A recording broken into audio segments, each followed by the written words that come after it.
दोस्तों, आश्विन कृष्ण पक्ष की एकादशी इंदिरा एकादशी के नाम से जानी जाती है।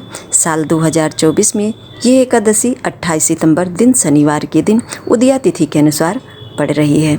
जैसे कि हमारे शास्त्रों में इस एकादशी के व्रत का बहुत ही अधिक प्रभाव बताया गया है। ऐसी मान्यता है कि इस एकादशी का व्रत करने से हमारे पितरों को मोक्ष की प्राप्ति होती है और उनके लिए वैकुंठ का धाम का मार्ग खुलता है।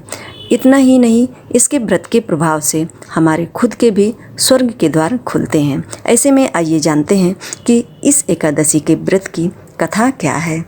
एक बार धर्मराज युधिष्ठिर कहने लगे, हे भगवान, आश्विन कृष्ण एकादशी का क्या नाम है, इसकी विधि तथा फल क्या है, सो कृपा करके कहिए। भगवान श्री कृष्ण कहने लगे कि इस एकादशी का नाम इंदिरा एकादशी है। यह एकादशी पापों को नष्ट करने वाली तथा पितरों को अधोगति से मुक्ति दिलाने वाली होती है। हे राजन, ध्यानपूर्वक इसकी कथा सुनो। इसके सुनने मात्र से ही वाजपेय यज्ञ का फल प्राप्त होता है। प्राचीन काल में सतयुग के समय में महिष्मती नाम की एक नगरी में इंद्रसेन नाम का एक प्रतापी राजा धर्मपूर्वक अपनी प्रजा का पालन करते हुए शासन करता था। वो राजा पुत्र पौत्र और धन आदि से संपन्न और विष्णु का परम भक्त था। एक दिन जब राजा सुखपूर्वक अपनी सभा में बैठा था तो आकाश मार्ग से महर्षि नारद उतरकर उसकी सभा में आए। राजा उन्हें देखते ही हाथ जोड़कर खड़ा हो गया और विधिपूर्वक आसन व अर्घ्य दिया। सुख से बैठ करके मुनि ने राजा से पूछा, हे राजन, आपके सातों अंग कुशल पूर्वक तो हैं, तुम्हारी बुद्धि धर्म में और तुम्हारा मन विष्णु भक्ति में तो रहता है। देवर्षि नारद की ऐसी बातें सुनकर राजा ने कहा, हे महर्षि, आपकी कृपा से मेरे राज्य में सब कुशल हैं तथा मेरे यहाँ यज्ञ कर्मादि सुकृत हो रहे हैं। आप कृपा करके अपने आगमन का कारण कहिए। तब ऋषि कहने लगे कि हे राजन, आप आश्चर्य देने वाले मेरे वचनों को सुनो।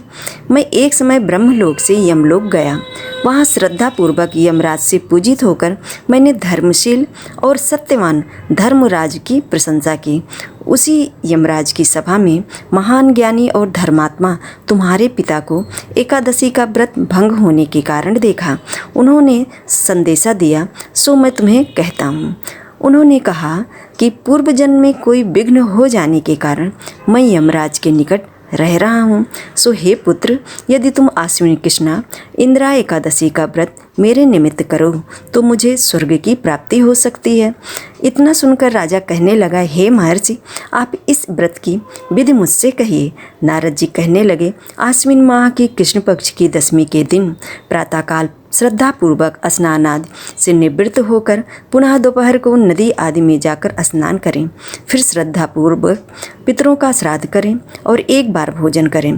प्रातःकाल होने पर एकादशी दिन दातून आदि स्नान करके फिर व्रत के नियमों को भक्तिपूर्वक ग्रहण करता हुआ प्रतिज्ञा करें कि मैं आज संपूर्ण भोगों को त्याग कर निराहार एकादशी का व्रत करूँगा। हे अच्युत, हे पुंडरीकाक्ष, मैं आपकी शरण हूँ, आप मेरी रक्षा कीजिए। इस प्रकार नियम पूर्वक शालिग्राम की मूर्ति के आगे विधिपूर्वक श्राद्ध करके योग्य ब्राह्मणों को फलाहार का भोजन कराएं और दक्षिणा दें। पितरों के श्राद्ध से जो बच जाए उसको सूंघ कर गौ को दें तथा धूप दीप गंध पुष्प नैवेद्य आदि सब सामग्री से ऋषिकेश भगवान का पूजन करें। रात में भगवान के निकट जागरण करें। इसके पश्चात द्वादशी के दिन प्रातःकाल होने पर भगवान का पूजन करके ब्राह्मणों को भोजन कराएं। भाई बंधुओं, स्त्री और पुत्र सहित आप भी मौन होकर भोजन करें। नारद जी कहने लगे कि हे राजन, इस विधि से तुम आलस्य रहित होकर इस एकादशी का व्रत करोगे तो तुम्हारे पिता अवश्य ही स्वर्गलोक को जाएंगे। इतना कहकर नारद जी अंतर्ध्यान हो गए। नारद जी के कथनानुसार राजा द्वारा अपने बांधवों तथा दासों सहित व्रत करने से आकाश से पुष्प वर्षा हुई और उस राजा का पिता गरुड़ पर चढ़कर विष्णु लोक को गया।